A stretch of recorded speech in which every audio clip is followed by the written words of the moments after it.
पर विराजमान हमारे पूर्व पंचायत समिति के सदस्य मंडल साहब बंसी जी, हमारे बुतेड़ा के सरपंच सम्मानीय गौरी शंकर जी नेत्र साहब, और कौन से भाई हमारे डोड़ाबास के सरपंच सम्मानीय सुल्तान जी, हमारे पंचायत समिति के सबसे ज्यादा वोटों से इसी ग्राम पंचायत ने आशीर्वाद दिया 1383 वोटों से सम्मानीय लालचंद जी, हमारे झिनोई की सरपंच सम्मानीय एकता जी, और कोई बाकी नहीं हो, हमारे बांसा मंडल के अध्यक्ष सम्मानीय श्री राम जी, क्योंकि नहीं तो अगला अब ले लीजिए आकर नहीं वोट हमारा तो नाम ही मिल लिया।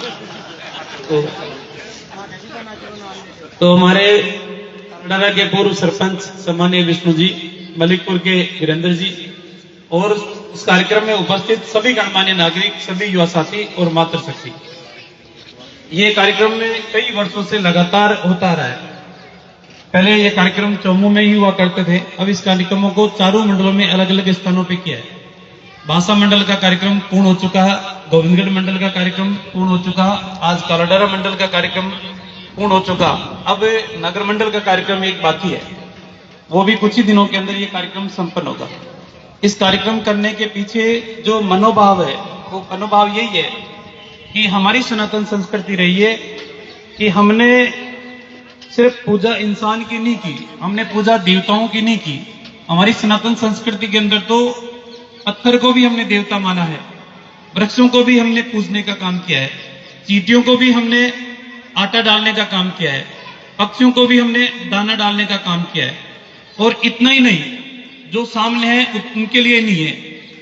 अभी श्राद्ध पक्ष चल रहे हैं, इन श्राद्धों के अंदर हम तो पूर्वजों को भी भोग लगाने का काम करते हैं। हमारी सनातन संस्कृति तो यह है कि सिर्फ हमें ही जीने का अधिकार नहीं है, हमारी सनातन संस्कृति के अंदर पूर्वजों को भी अर्पण करने का अधिकार है, और इन श्राद्धों के अंदर हम अपने पूर्वजों को अर्पण करने का काम करते हैं। और बहुत से इस आधुनिकता की दौड़ के अंदर लोग ये सोचते हैं, बुजुर्ग आदमी के बारे में ये सोचते हैं कि तुम क्या जानते हो। हाँ ठीक है, आपसे तो कम ही जानते हैं, लेकिन आप जो जानते हो उससे कई गुना अनुभव इनका है। जीवन के अंदर परिश्रम के दम पर आपको शिक्षा अर्जित कराने का काम किया, अपने परिश्रम और पुरुषार्थ के आधार पे आपको सभ्य समाज के अंदर बैठने का काम इन्होंने ही किया है। पैसा कहां से आया? जमीन गिरवी रखी, जेवर गिरवी रखे, पैसा उधार लिया, जमीन के अंदर पूरा परिश्रम करके और पैसे कमा के उधार चुकाने का काम किया। लेकिन आपकी शिक्षा के अंदर कभी खलल पैदा नहीं हो, इसकी हमने भरसक कोशिश की। लेकिन क्या हम सरकारी नौकरी मिलने के बाद या शहर सपाटों की इस भागम भाग जिंदगी के अंदर क्या उनके परिश्रम को हम भूल जाएं? क्या उनकी तपस्या को हम भूल जाएं? क्या उन्होंने जो त्याग किया उसको हम भूल जाएं? और उसके बाद बहुत से परिवारों की स्थिति यही है, माता पिता को कुछ नहीं चाहिए, सिर्फ सम्मान चाहिए और मीठे दो बोल चाहिए, इसके अलावा क्या चाहिए उनको? कुछ नहीं चाहिए। और यदि वो भी हम संस्कारों से दूर चले जाएंगे, संस्कारों से बाहर चले जाएंगे, तो याद रखना कि आने वाली जो पीढ़ी है ना, वो आपको भी देख रही है कि आपने अपने पूर्वजों के साथ कैसा व्यवहार किया। आने वाले समय के अंदर वो भी आपके साथ वैसा ही व्यवहार करेंगे, क्योंकि जब तक आवश्यकता होती है तब तक मनुवार होती है, लेकिन जिस दिन आवश्यकता खत्म उस दिन मनुवार भी खत्म, कोई नहीं पूछता। और इस कार्यक्रम के पीछे उद्देश्य भी यही है कि आने वाली पीढ़ी को हम ये संस्कार दें कि पूर्वज हमारे वृद्ध हो चुके हैं, हो सकता है कोई घर में काम करता होगा, नहीं करता होगा, लेकिन जीवन में उन्होंने जैसा किया उन विषम परिस्थितियों के अंदर वैसा कोई कर नहीं सकता। आज से 40 साल पहले चले जाइए आप, 40 साल पहले किसके पास पैसे थे? मुझे आज भी बचपन की यादें हम सबके मस्तिष्क के सामने आती है। किसी के खेत में क्यारी डालनी होती है तो पड़ोसियों को यह निमंत्रण किया जाता था कि आज सामूहिक हम क्यारी डालने का काम करेंगे, हलवा बनाएंगे। किसी के छप्पर रखने की बात आती थी तो अड़ोसी पड़ोसी आके छप्पर रखने का काम करते थे, पैसे थे ही नहीं, मजदूर बुला नहीं सकते थे। खेत में डोली लगानी है वो भी उसी के नाते। इस सामूहिकता का जो भाव था वो भाव आज ऐसे आधुनिकता के दौर में समाप्त हो गया। लेकिन 40 साल पहले जिन्होंने अपनी जीवन यात्रा शुरू की वो उन दौर से गुजरे जिस दौर के अंदर कुछ नहीं था, कुछ भी नहीं था। बहुत से लोग यहाँ आड़ीसर से पढ़ने के लिए भी कालाडा रात पैदल जाते थे। बहुत से लोग जयपुर जाने के लिए यहाँ से लेकर गोविंदगढ़ तक पैदल जाते थे। आज तो बच्चों को ये कहें कि हस्तेड़ा से सामान लेके आ जाओ तो कहेंगे कि रुक जाओ, गाड़ी आने दो पहले। तो हम में अनुकूलता के अंदर जीवन जी रहे हैं, और जिन्होंने संघर्ष का जीवन जिया है, विपरीत परिस्थितियों का जीवन जिया है, विषम परिस्थितियों का जीवन जिया है, उनके जीवन के बारे में हम ये शब्द कह दें कि तुम क्या जानते हो, मेरे ख्याल से इससे बड़ा तकलीफ और दुख उस व्यक्ति को नहीं हो सकती।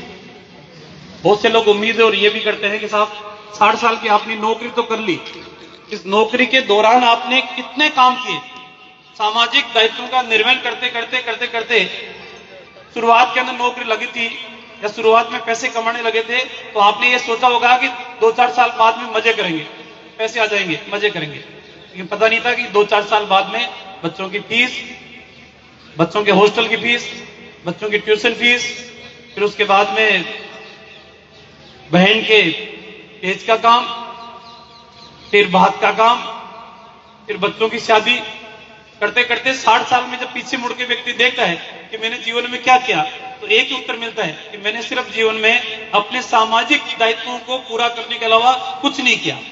जो ये सोचता था ना कि जैसे स्कूल में होते हैं तो स्कूल में सोचते हैं एक बार पढ़ ले नौकरी लग जाए फिर मजे मजे, ये हमारी सामाजिकता के एक चयन है जिसको हर व्यक्ति को गुजरना पड़ता है। आप सबसे मेरा निवेदन इतना ही है कि इन 20 सालों की राजनीति के अंदर थाने और तहसील से राजनीति को बाहर निकालने का काम किया, कभी किसी को प्रताड़ित करके और ये एहसास कराने की कोशिश नहीं की कि हम ताकतवर हैं। हमने राजनीति की दिशा को परिवर्तित करने का काम किया। 2003 के अंदर जब मैं पहली बार चुनाव लड़ने के लिए आया था तो हर मंच से हर व्यक्ति ये कहता था दोबारा भी आओगे क्या, तो मैं पूछता था दोबारा कैसे, कि एक बार वोट लेने के बाद कोई नहीं आता। और अब मेरे से लोग इतने परेशान हैं कि हर आदमी ये कहता है अरे रामलाल ने तो गुंचाले निकालते हैं कि आपने कमी होगी, ये तो बहुत कद को आ जाता।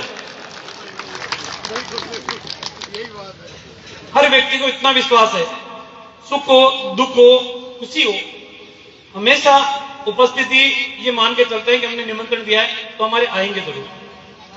हमने उस राजनीति को बदलने की कोशिश की है जिस राजनीति के अंदर चंद लोग ये कहते थे कि नेता को तो मैं कहूंगा वैसा ही करेगा। इस 20 साल की राजनीति में कोई मेरा ठेका नहीं ले सकता कि मैं कहूंगा वैसा ही करेगा। हर कार्यकर्ता यही कहते हैं कि भैया तुम जाके मिल लो, जो सही होगा तो अपने आप ही कर देंगे, हमारी आवश्यकता ही नहीं।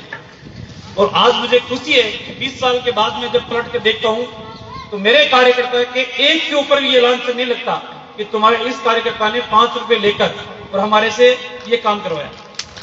इस बात का मुझे गर्व है। मोतियों से भी महंगे कार्यकर्ताओं ने पूरी निष्ठा और ईमानदारी के साथ 20 साल की राजनीति के अंदर कमल को हमेशा पोषित करने का काम किया है, उसको सुरक्षित रखने का काम किया है। बाकी हमारे पास है क्या, इतिहास के पन्नों को उलट कर देखे 1952 से लेकर सिर्फ एक बार 1993 के अंदर कमल खेला था घनश्याम जी तिवाड़ी, उसके बाद 98 के अंदर फिर वापस कांग्रेस आ गई थी। ये अगर कोई ये कहे कि ये रामलाल की मेहनत के आधार के ऊपर भारतीय जनता पार्टी जीतती है तो ये सफेद झूठ है। और कोई ये कहे कि भारतीय जनता पार्टी के कार्यकर्ता और उनकी मेहनत और परिश्रम के आधार के ऊपर ये सीट जीतती है, यही सत्य है। अकेला व्यक्ति कुछ नहीं कर सकता। सामूहिकता के आधार के ऊपर 2018 की उस आंधी के अंदर जब लोग ये कहते थे कि बीजेपी तीसरे स्थान पे है, बीजेपी तीसरे स्थान पे है, लेकिन मैं सबको यही कहता था दुनिया की कोई ताकत तुम्हें चुनाव नहीं हरा सकती, क्योंकि तुमने ईमानदारी के साथ निष्ठा के साथ किसी के साथ छलावा नहीं किया, किसी को धोखा देने का काम नहीं किया। तुम्हारे में जितनी शक्ति और सामर्थ्य था उतना उसकी सेवा करने का काम किया है। आज अगर मैं कहता, मुझे पता है ये पत्रकार नरेंद्र जी ने कई बार मेरे से पूछा ये तालाडारा से लेकर हस्तेड़ा की रोड कब बनेगी जो जीर्ण सीढ़ है, मेरा उत्तर ये भी हो सकता था सरकार जिनकी है उनसे पूछो कब बनाएंगे। लेकिन मैंने ईमानदारी से प्रयास किया, अधिकारियों से संपर्क किया, कोशिश मेरी ये थी कि हस्तेड़ा तक ही दोबारा बने, लेकिन 20-22 करोड़ रुपए का एस्टिमेट बड़ा बन चुका था, इसलिए 6 करोड़ रुपए की राशि लाके और एक बार कॉलेज मोड़ से लेकर हस्तेड़ा मोड़ तक और एक हस्तेड़ा मोड़ से लेकर हस्तेड़ा तक जो बीच बीच में बहुत ज्यादा क्षतिग्रस्त है, वो चलो एक बार काम तो करें। 3 महीने बाद में भारतीय जनता पार्टी की सरकार आ रही है और 3 महीने में भारतीय जनता पार्टी की सरकार आ रही है तो उसके अगले 3 महीने के अंदर बाकी शेष है उस काम को भी हम करा देंगे। आपसे मेरा निवेदन नहीं है, मैं बहुत मंचों से इस बात को कह चुका, सत्ता का अहंकार अगर किसी में आता है तो वह अहंकार इसलिए होना चाहिए कि मैं लोगों की समस्या का समाधान कर सकता हूं। अहंकार अगर आता है, नशा अगर सत्ता का आता है तो उसको यह होना चाहिए कि मैं किसी के कष्ट का निवारण कर सकता हूं।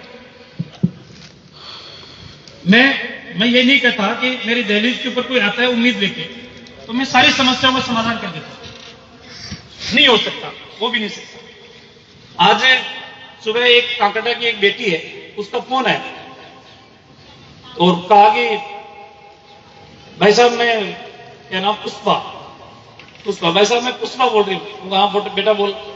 भाई साहब आपने मेरा सहयोग किया था, उधर उसको आवास फाइनेंस वाले से सहयोग करवाया था, भाई साहब मुझे मेडल मिला है, अब मैं नेशनल खेलने के लिए जा रही हूँ। वो बधाई हो बेटा, मैंने कोई प्रयास नहीं किया, किसी व्यक्ति को कह दिया। एक रात की घटना बता रहा हूँ, रात को 9 बजे मैं ऑफिस में बैठा था, एक बच्ची आई, उसका भाई उसके साथ, उसके पिताजी उसके साथ। तो उन्होंने कहा एमएलए साहब ये मेरे पिताजी हैं, यहां से कैंसर से ग्रसित है और ये मेरा छोटा भाई है, इसने आरएएस 3 के एग्जाम दिए। तो मैंने पूछा कि कितना क्या, क्योंकि आंसर की आपके आगे आरएएस 3 के तो कितने आ रहे बेटा? तो कहा कि 110 अंक आ रहे। 110 अंक आना यानी कि आरएएस की प्री के अंदर टॉप करने बराबर है। कई बार आरएएस की प्री के अंदर 80 या 82 के आसपास, क्यों उत्तम जी कितने था? 80 या 82 के आसपास का सिलेक्शन हो गया था। उसके 110, 83 आया था, 83, उसके 110 बता रही थी, इसके 110 आ रही। बेटा मेरे से क्या मदद चाहती है तू बता, मैं डोटासरा तो हूं नहीं जो तेरा सिलेक्शन करा दूं, मेरे से क्या मदद चाहिए? उन्होंने कहा कि स्प्रिंग बोर्ड एक कोचिंग इंस्टीट्यूट है, उसके अंदर ये कोचिंग करना चाहता है, तो अगर आपकी मदद हो जाए तो 60,000 रुपये उसकी फीस है। तो मैंने कहा कि तुम्हारे पास कितने हैं? कहा कि इतने हमारे पास है। मैं ठीक है, शेष की व्यवस्था मैं करता हूं तुम्हारी। मैंने किसी को कहा, मेरी जेब से नहीं दिए, मैं फिर कह रहा हूं मेरी जेब से नहीं दिए, मैंने किसी से कहा अगर मेरे थोड़े से प्रयास से अगर वो बच्चा आरएएस के अंदर सेलेक्ट होता है वो ताज जिंदगी नहीं भूल सकता। और यही संकट के फल है, इस समय सिर्फ सारे की आवश्यकता है। तो मैं उन लोगों को कहना चाहता हूं, कांग्रेसियों को, कि यदि आपकी सत्ता है तो सत्ता का अहंकार यह होना चाहिए कि मैं किसी के काम आ सकूं, मैं किसी की मदद कर सकूं। किसी ने मेरे को नहीं कहा था कि दिव्यांगों को आपको स्कूटी देनी है, इससे आपकी तबीयत ठीक रहेगी, लेकिन मन में पीड़ा इस बात की है कि प्रकृति ने अन्याय किया है, हम तो सहयोग करें, एक प्रयास तो करें, और जब प्रयास करते हैं तो उसके अंदर सफलता भी मिलती है। मेरे को तो किसी ने नहीं कहा था ज्ञापन देके कि वीर हनुमान जी के भोजन करते समय हवा के एक झोंके के अंदर पानी भी मुंह में चली जाती है, आप बात ठीक करो, मेरे को तो किसी ने नहीं कहा।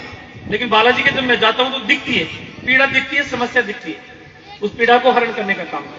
आपसे मेरा निवेदन इतना ही है, यदि 20 साल की राजनीति के अंदर मैंने कुछ गलत किया है तो आपको मैं अधिकार देता हूं, आप मुझे सजा दें। और यदि 20 साल की राजनीति के अंदर मैंने किसी के आंसू पहुंचने का काम किया है, मैंने किसी की मदद करने का काम किया है, या मैंने किसी की समस्याओं को समाधान करने का काम किया, तो मैं आपसे आशीर्वाद चाहता हूं। बहुत बहुत धन्यवाद। बैठो 2 मिनट